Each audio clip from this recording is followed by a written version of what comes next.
exactamente, tal cual. Y donde creo que está la mayor oportunidad, una vez que las compañías empiezan a automatizar y a digitalizar el proceso, eh, es en acompañar la decisión final de a quién contratar de más inteligencia, de tal manera que el reclutador sienta que tiene un copiloto, que tiene un motor inteligente que lo ayuda a reducir los errores, a reducir los sesgos que comete al contratar personal y en promedio a contratar gente que va a tener una mayor permanencia, un mejor desempeño y de una manera más estándar a lo largo de toda la compañía. Porque nuevamente, una gran corporación en México que contrata a 50.000, 60.000 personas al año para puestos masivos y que tiene un equipo de 20, 30, 40 reclutadores, además de, no sé, miles de jefes de tienda o lo que fuera, eh, tiene un gran desafío para estandarizar criterios de selección.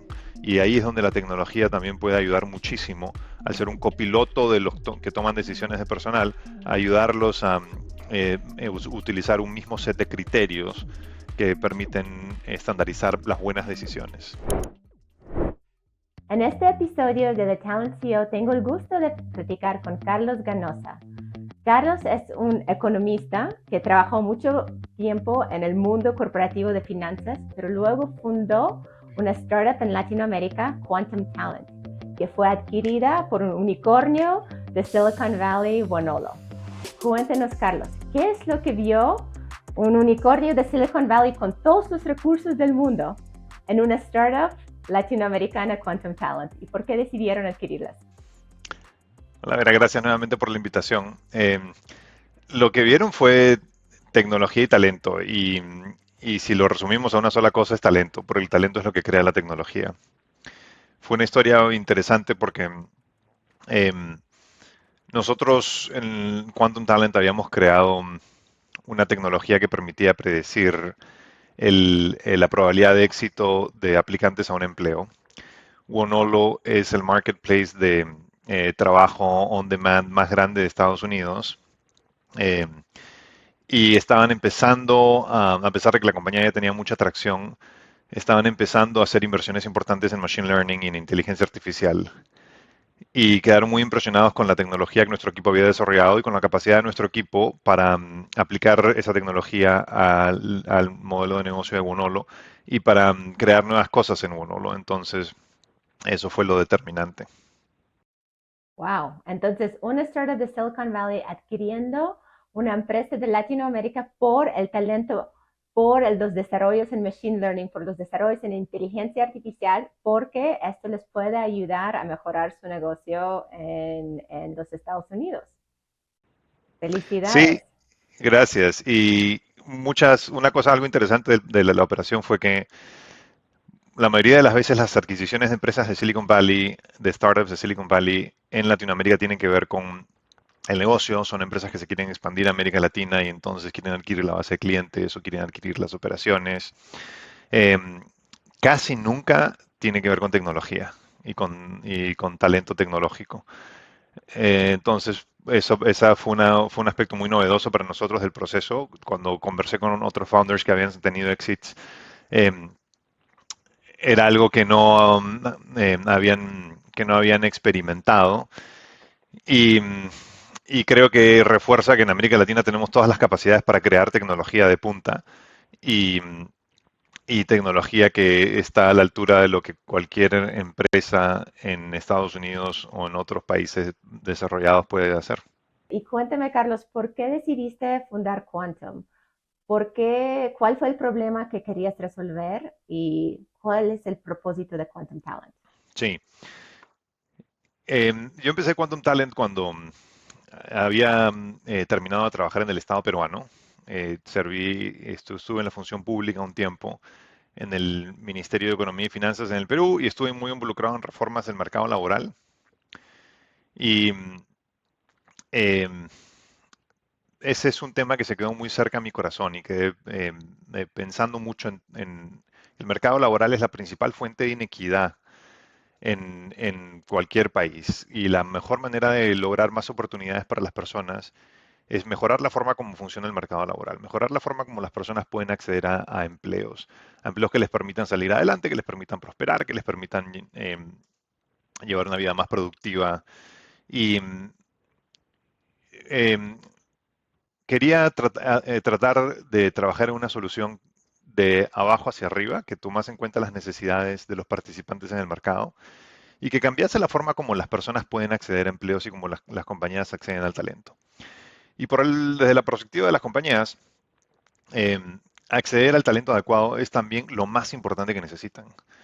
No hay nada más importante para la productividad de una compañía que tener a las personas adecuadas con el nivel de productividad que las compañías necesitan. Entonces, eh, pensando desde esa perspectiva, abordando, si quieres, el problema desde una perspectiva humana de cómo logramos que las personas tengan más acceso a oportunidades, como de una perspectiva eh, de productividad, de cómo logramos que las compañías puedan ser más productivas, es que empecé pensando en la compañía y que nos dimos cuenta de que lo más importante era cómo logramos mejorar el mecanismo de matching, cómo logramos hacer que las compañías puedan encontrar a las personas adecuadas en el momento adecuado de la manera más simple posible.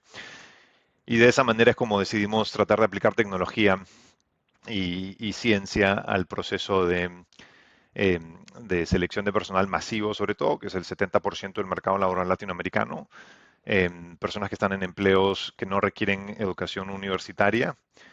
Entonces, las personas que trabajan en supermercados, en tiendas por departamentos, en almacenes, en procesos de industria ligera, eh, y que pasan por procesos de selección muy rudimentarios, muy primitivos, que generan resultados negativos tanto para las empresas como para las personas. Las personas son privadas de oportunidades, pasan por procesos que tienen una experiencia muy pobre, muchas veces incluso poco respetuosa de la dignidad de la persona. Y las empresas, por utilizar procesos de ese tipo, terminan privándose de tener el mejor talento, terminan con niveles de rotación muy, muy altos. Todas las personas, y no, esto tú lo sabes bien porque estás en el espacio también, todas las compañías que emplean talento masivo sufren niveles de rotación muy altos y la rotación es el principal asesino de la productividad. Tener una persona que se va a los 3 meses, a los 4 meses, cuando recién está empezando a alcanzar el nivel de productividad que se espera en la posición, es lo que más afecta la capacidad de las empresas para lograr niveles de performance más altos y, y por lo tanto tener un proceso de selección basado en más inteligencia, en tecnología, en ciencia, que permita reducir la rotación de personal, mejorar el desempeño y que a la vez provee una experiencia más humana y más justa para los trabajadores, era algo que les permitía a todos los participantes del mercado ganar y esa fue siempre nuestra misión en Quantum Talent y la idea detrás de la tecnología de nuestro software. ¿Y por qué decidiste atacar justo el problema de reclutamiento masivo? ¿Por qué escogiste este problema? Mira, por dos razones. Una, porque es el mercado más grande en términos de volumen, ¿no? Como comenté, 70% de la fuerza, un poco más incluso de la fuerza laboral latinoamericana está en ese segmento. Es donde las compañías hacen el Ujú. peor trabajo en términos de reclutamiento. Las áreas de recursos humanos, de gestión de personas, le han metido mucho cerebro y mucho esfuerzo a entender cómo reclutar mejor ejecutivos, gerentes, mandos medios, pero la forma como siguen reclutando talento masivo está muy atrasada en el tiempo. Entonces, es el espacio en el donde veíamos el gap más grande entre lo que la tecnología y la ciencia permiten hacer y la forma como se están haciendo hoy las cosas. Y por otro lado, era donde veíamos también mejores oportunidades para usar la tecnología, específicamente Machine Learning, porque em, cualquier aplicación de Machine Learning requiere mucha data y data que permita revelar patrones. Entonces, cuando estás conversando con una compañía que contrata cientos de personas para un rol, puedes acumular sets de datos relativamente grandes para poder entender qué patrones hay detrás del éxito en ese rol. Pero cuando estás hablando con la misma compañía y que para un rol gerencial o de ejecutivos contrata solo 2 o 3 personas, no es imposible em, recoger suficiente data como para poder usar efectivamente o con eficiencia modelos predictivos. Entonces, por esa combinación de razones, por el impacto que sentíamos que podíamos tener, por el gap entre lo que debería estar haciendo y lo que se hacía, y por la capacidad de la tecnología para crear, para hacer una diferencia, escogimos ese problema. Claro, y justo hablando de la tecnología, estoy completamente de acuerdo contigo. Si quieres reclutar puestos en como la oficina corporativa, hay un sinfín de soluciones para enterprises, soluciones para pymes, de applicant tracking systems, de human resources, information software, que tú puedes adquirir, licenciar en el mercado y pues ya, adelante, ya tienes los datos, ya tienes el tracking, ya tienes algo funcional. ¿Por qué el reclutamiento masivo necesita otro tipo de tecnología? Mira, es una muy buena pregunta. Creo que por una combinación de razones. Primero, por cuánto están dispuestas las empresas a invertir o cuál es su aproximamiento o su aproximación al reclutamiento masivo. Cuando estás contratando un ejecutivo o alguien para un corporativo, el nivel de inversión que las compañías están dispuestas a hacer en ese proceso de reclutamiento para una sola persona es relativamente alto porque es una persona que va a poder tomar decisiones sobre muchos recursos, sobre muchas personas, etcétera. Em, pero cuando estás contratando talento masivo, necesitas que tener un proceso escalable, porque vas a contratar a cientos de personas, las compañías más grandes a miles de personas o decenas de miles de personas. Entonces, la forma en la que las compañías han abordado el desafío de hacer eso escalable ha significado que han hecho una reducción en su capacidad para tener un proceso de calidad muy, muy, muy grande. Y eso es lo que genera el gap entre cómo están contratando hoy y lo que la tecnología y la ciencia te permitiría. Para lograr el desafío de hacerlo escalable y poder efectivamente contratar a decenas de miles de personas, un gran corporativo en México no tiene que contratar 50,000 personas quizá para un puesto o más. Eh, o sea, una gran compañía en México para puestos masivos puede estar contratando, ¿no?, muchas decenas de miles de personas. Eh, la única manera que han encontrado de hacer ese proceso escalable es tener un proceso de muy baja calidad. Un proceso que, primero, eh, reduce muchísimo la experiencia para el trabajador. Segundo, no le permite a la compañía tomar buenas decisiones. Entonces, toman decisiones que son inconsistentes y que en promedio llevan a malos resultados. Por eso es que todas estas compañías han logrado escalabilidad a costa de tener una rotación muy alta eh, y a costa de no tener el talento que necesitan. Y en ese trade-off de o no logro tener un proceso que sea escalable o logro tener un proceso de calidad, han escogido la escalabilidad.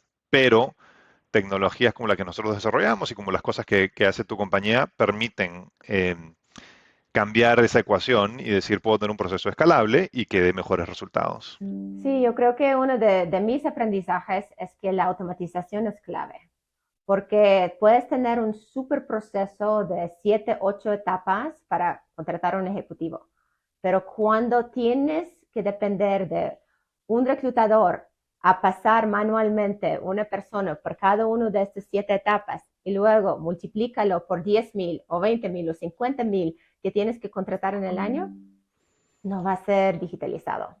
O sea, Así no es. hay forma humana, no es por no querer.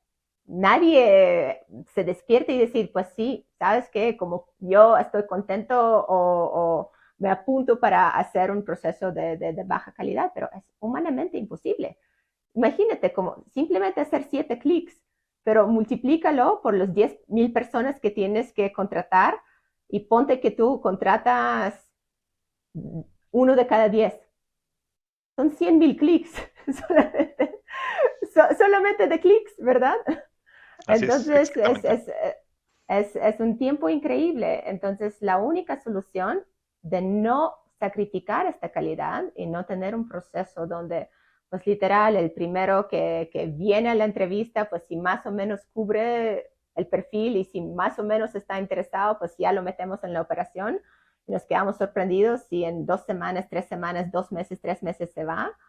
Pues la única manera de salir de este círculo vicioso, de mala calidad de contratación que luego produce la rotación temprana, es digitalizar. Digitalizar, pero automatizando las tareas, porque es humanamente imposible hacer por parte del reclutador el trabajo que podría hacer un candidato con su teléfono, por ejemplo.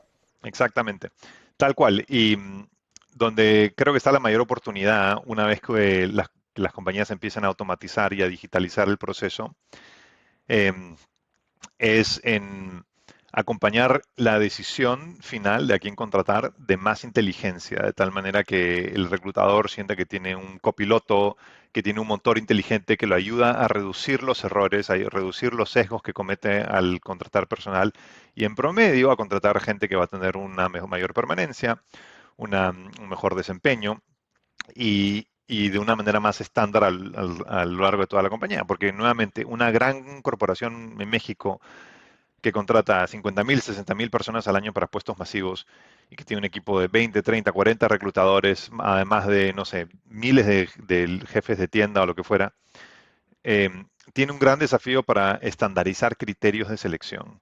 Y ahí es donde la tecnología también puede ayudar muchísimo, al ser un copiloto de los que toman decisiones de personal, a ayudarlos a utilizar un mismo set de criterios que permiten estandarizar las buenas decisiones. Claro, porque de un lado es la automatización para que tu equipo de atracción de talento pueda dormir, ¿no? Y además cubrir la plantilla.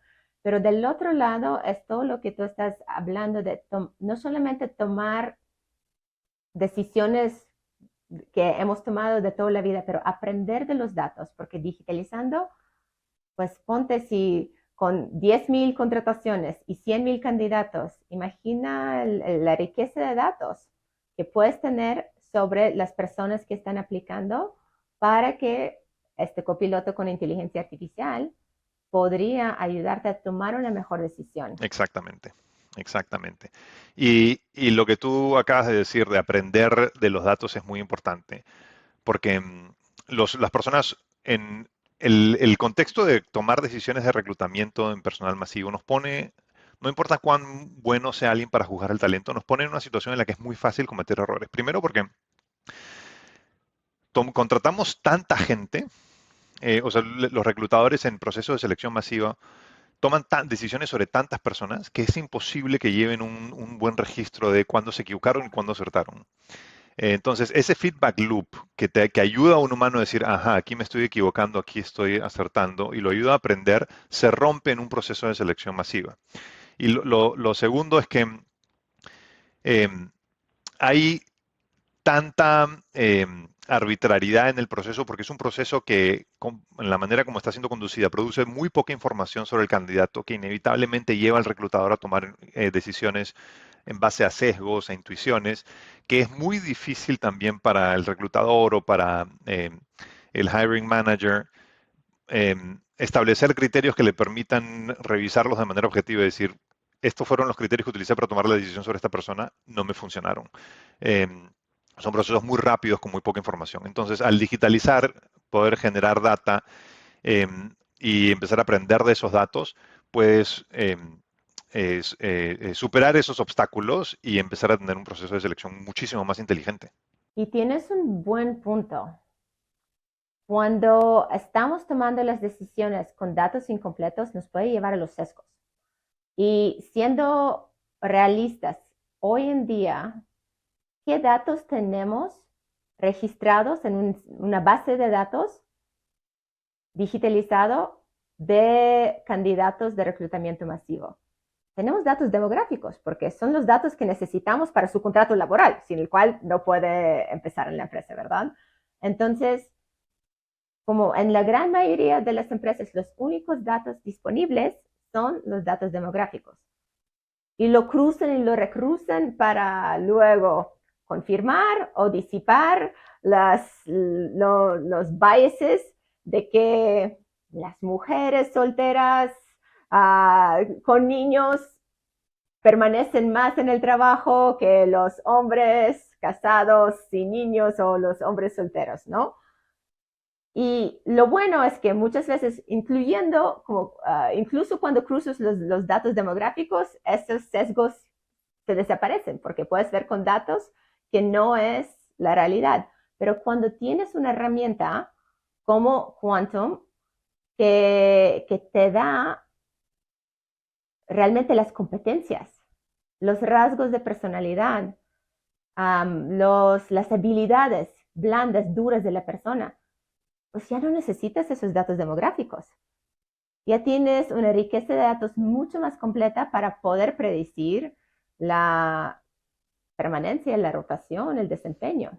Tal cual, tal cual. Y los procesos de reclutamiento masivo, como tú dices, se basan demasiado en el CV, que tiene todos esos datos demográficos y los CVs de las personas que postulan a puestos masivos tienen muy poca información. Para empezar, muchas veces son personas que están en los primeros años de su vida laboral, entonces tienen muy poca información. Eh, y por lo tanto, el ojo del reclutador se termina centrando más en esos datos sociodemográficos que son la peor fuente de sesgos que puede existir y que em, llevan a que se tomen decisiones equivocadas de manera sistemática. Y el ejemplo que tú das es muy divertido porque en nuestra experiencia en América Latina lo escuchábamos todo el tiempo en las dos direcciones. Yo le digo a mis gerentes de tienda que solamente contraten madres solteras o les digo que nunca contraten madres solteras. Y cuando analizabas la data te das cuenta que no había ninguna correlación entre estado civil e hijos y la permanencia o el éxito en el puesto, ninguna. Eh, pero son los tipos de sesgos que las personas inevitablemente tenemos cuando nos ponen en una situación de ese tipo. Entonces, eh, usar tecnología y combinarla con un poco más de ciencia y aprendizaje basado en datos no solo permite tener un proceso escalable y de más calidad, sino un proceso también mucho más equitativo, porque al reducir este tipo de sesgos, las empresas le están dando más oportunidades a las personas en base a su capacidad y no en base a sus características sociodemográficas. Em, y sobre todo tomando en cuenta que la gran mayoría de las compañías que tienen procesos de reclutamiento masivos tienen am, sus candidatos como clientes también, por ejemplo, compañías de retail o compañías de consumo masivo, tratarlos de una manera más digna y más equitativa genera también clientes más satisfechos. Tienes un buen punto. Um, y un poco reflexionando sobre tu experiencia, porque tienes mucha experiencia con talento, pero de lugares muy diversos, ¿no? Desde la academia, desde el gobierno, desde una startup en América Latina, un unicornio en los Estados Unidos, también el mundo corporativo de finanzas. Todo lo que estamos hablando ahora de decisiones de talento basados en datos o la importancia de poder analizar los datos para tomar mejores decisiones. ¿Cómo lo comparas entre los distintos rubros o áreas en los cuales tenías experiencia? Mira, es una buena pregunta. Creo que lo más interesante ha sido entender cómo la compañía en la que estoy ahora, Wonolo, que compró Quantum Talent, cómo conduce cuál es su aproximación al talento y cómo conduce sus procesos de selección. Es mucho más riguroso de lo que yo haya visto en ningún otro lugar. Evidentemente, en Quantum Talent logramos un equipo muy, muy talentoso y eso, como comenté al inicio de la conversación, fue lo que generó la adquisición o lo que le dio valor a nuestra compañía a los ojos de una empresa de Silicon Valley. Em, pero la forma como las empresas aquí conducen sus procesos de selección es mucho más rigurosa y hacen algo que em, hace mucho sentido y que refleja un entendimiento muy completo de precisamente los sesgos que las personas podemos tener al contratar, ¿no? Son procesos que ponen muchos ojos sobre alguien. Entonces, a lo largo del proceso de selección conversas con muchas personas en la compañía y eso creo que tiene dos beneficios. Uno, que los sesgos que podamos tener se neutralizan un poquito. Y dos, que le permita al candidato también tener una visión mucho más completa de la compañía. Entonces, también hay una mejor autoselección por parte del candidato, porque al tener una visión más completa de la compañía puede estar en una mejor posición para decidir esto es realmente, este es realmente un lugar en el que puedo tener éxito o no. Eh, y es un proceso que empodera bastante al candidato. Yo creo que en mi experiencia en América Latina, eh, los procesos son de selección, incluso de talento ejecutivo y de personas en niveles altos, son más asimétricos en el sentido de que el proceso está más diseñado para la compañía que para que el candidato tome una buena decisión. Y me parece que eso es un error. Eh, y creo que parte también de todavía una tradición en la que las compañías sentían que tenían mucho más poder de negociación, sobre todo las compañías más grandes, ¿no? Mucho más poder de negociación y mucho más influencia sobre las decisiones de los candidatos, pero hoy que con el trabajo remoto cada vez más empresas en Estados Unidos, por ejemplo, están contratando talento en América Latina y hay más startups latinoamericanas que están creciendo rápido y contratando a los ejecutivos más talentosos, eso ya no es cierto. Entonces, un proceso que empodera más al candidato va a beneficiar a todos.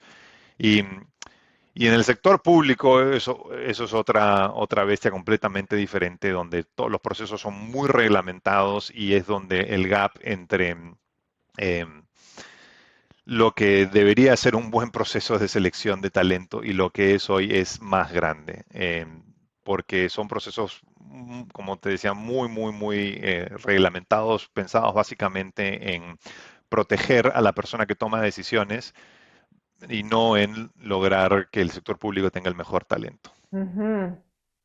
¿Y qué es lo que crees que falta en Latinoamérica? Bueno, podemos hablar, yo creo que a nivel masivo, pues ya lo revisamos, pero incluso a nivel ejecutivo.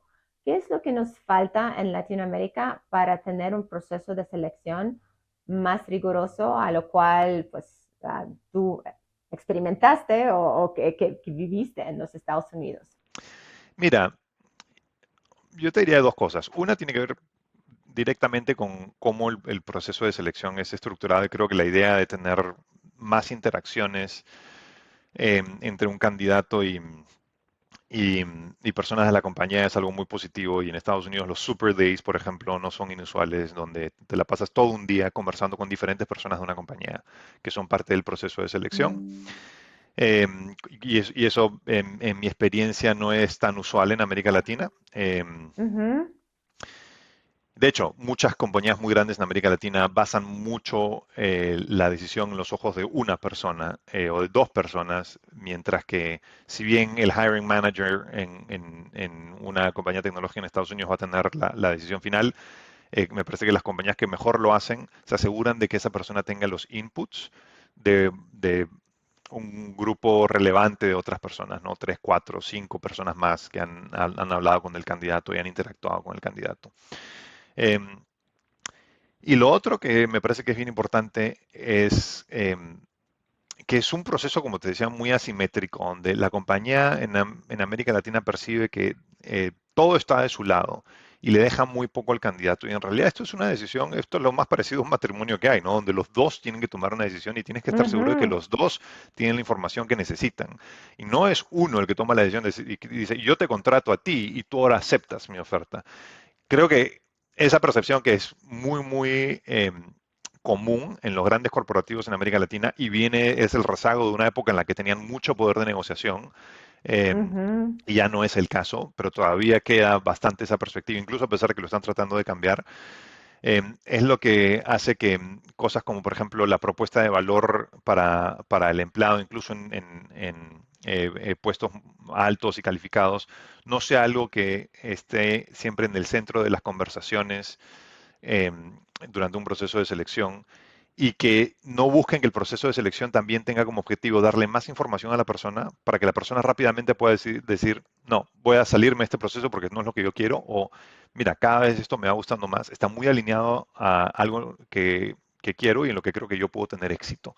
Eh, y nosotros en Quantum Talent, por ejemplo, logramos tener consistentemente quitarle talento a grandes compañías mucho más grandes que evidentemente que nosotros, que podían pagar, que pagaban de hecho bastante más, y consistentemente logramos defender nuestro talento de intentos de esas compañías, grandes bancos, grandes retailers latinoamericanos, de quitarnos nuestro talento tecnológico, eh, porque a diferencia de esas compañías, teníamos una propuesta de valor para el empleado muy poderosa y que estaba siempre permanentemente ahí.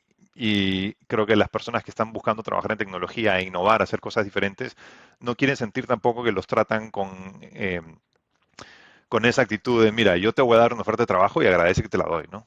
Sí, tu analogía al matrimonio tiene todo el sentido, porque el matrimonio es como algo equitativo, ¿no? Del lado de la pareja. Y yo creo que por la primera vez, a lo mejor en décadas o siglos, en Latinoamérica, ahora con toda esta guerra de talento después de COVID, las empresas se están dando cuenta que la manera en la cual diseñaron sus procesos, que eran muy orientados a las necesidades de la empresa, al poder de la empresa, ya no sirven. Ahora tienes que preocuparte por la experiencia del candidato, porque este mismo candidato tiene un chorro de otras ofertas, ni siquiera dentro de tu mismo país, porque ahora estamos contratando de manera remota de cualquier país. Entonces, ahora ni siquiera están compitiendo con sus competidores usuales de la misma ciudad, del mismo país, donde pues si yo pagaba un poquito más, tenía mejores beneficios, pues obvio, por la parte económica, el candidato venía y escogía mi empresa. No hay manera que en México podamos pagar más que las empresas en los Estados Unidos. No se Sí, puede competir con, tal con, cual. con la oferta económica. Tal cual, y la realidad ha cambiado. O sea, creo que las grandes corporaciones en América Latina, a pesar de que están, como tú dices, están tratando de cambiar, parten de una situación en la que, eh, por ser economías más pequeñas, donde inevitablemente tienes muchas compañías con poder monopólico, por ejemplo, y por lo tanto con retornos muy, muy altos, podían pagar bastante más y eso era suficiente para lograr la lealtad de un ejecutivo. Hoy no, hoy las personas han cambiado de perspectiva, sobre todo en la industria tecnológica, y todas estas grandes compañías en América Latina están tratando de transformarse digitalmente, entonces necesitan ese talento tecnológico.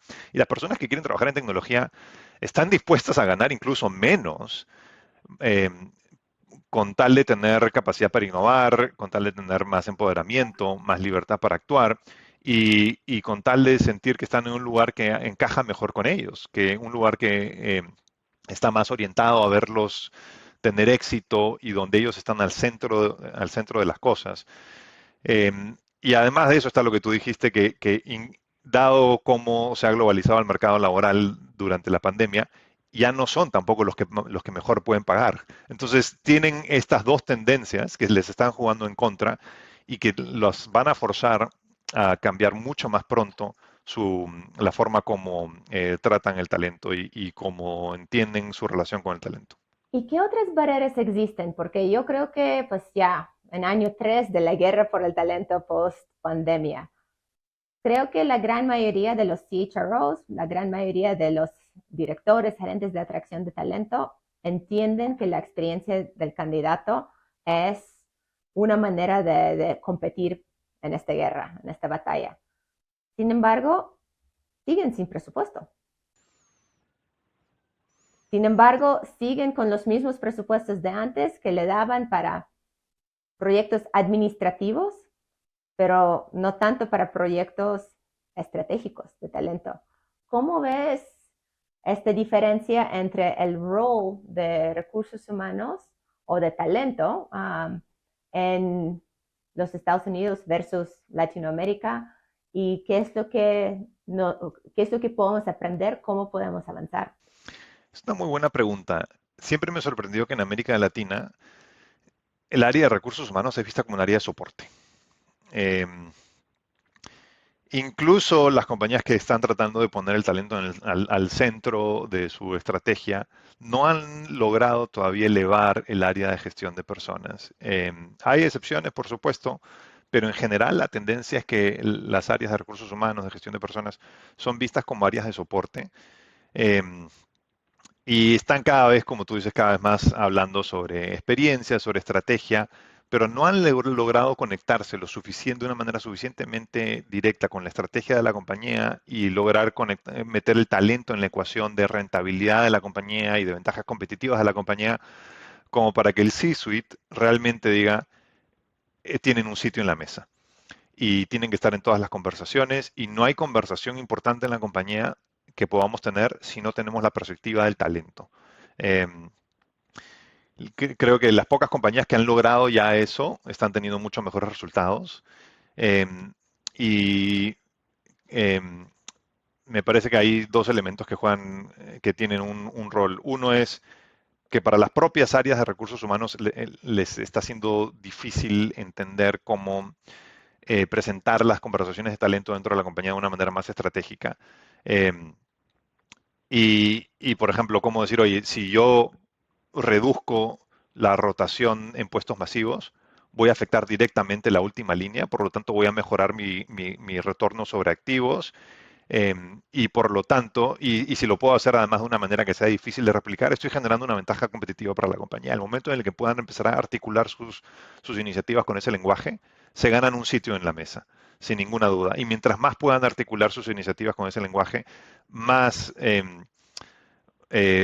van a defender ese sitio en la mesa. Y por otro lado, desde la perspectiva del C-Suite, eh, poder también generar ese tipo de conversaciones y decir, nada de lo que yo haga va a ser exitoso si no tengo el talento adecuado, si no lo retengo, si no lo desarrollo.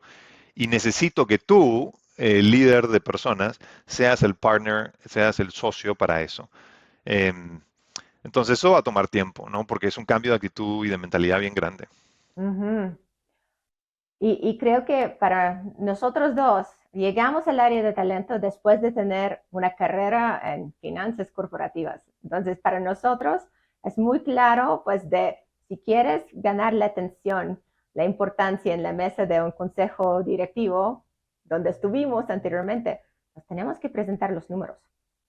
Tenemos que contar la historia con números y con el impacto en el estado de resultados, ¿verdad? Y creo que, y justo es una de las razones de por qué yo creé este podcast que se llama The Talent CEO, es para elevar las conversaciones de talento como al nivel de los directores, al nivel del consejo y ganar como este asiento en la mesa, pero hablando de datos duros y no tanto de historias o percepciones. Entonces, si tuvieras que dar una receta a un CHRO que quiere volver a su área a ser mucho más estratégica, ganar este asiento en la mesa de los ejecutivos, ¿cuál sería tu plan de dónde empezar para poder soportar este argumento y poder mostrar al comité que lo que tú estás haciendo, para el cual necesites presupuesto, va a impactar el PNL? Mira, es una buena pregunta. En nuestra experiencia conversando con muchos CHROs, cuando hacíamos casos de negocio y mostrábamos el impacto enorme que puede tener, por ejemplo, reducir la rotación de personal, pero un impacto enorme sobre el EBITDA, mejoras de varios puntos porcentuales en el margen de EBITDA, veíamos mucha resistencia porque decían, si yo presento esto, no me lo van a creer. Incluso en casos en los cuales ya habían implementado la tecnología, ya habían logrado las reducciones en rotación y se habían visto los cambios en el EBITDA, decían, si yo presento esto en el consejo directivo, va a salir el de ventas y va a decir, no, no, no, no, el cambio en el EBITDA no es por lo que tú has hecho, es por lo que yo he hecho. O va a salir el de operaciones y va a decir, no, no, eso es por las mejoras en la planta que yo hice. Y ellos tienen mucho más poder en la mesa que yo. Entonces, de nada me sirve esto porque no me lo puedo atribuir a mi iniciativa, simplemente porque no tengo ese nivel de interlocución, no tengo ese nivel de influencia en el consejo directivo.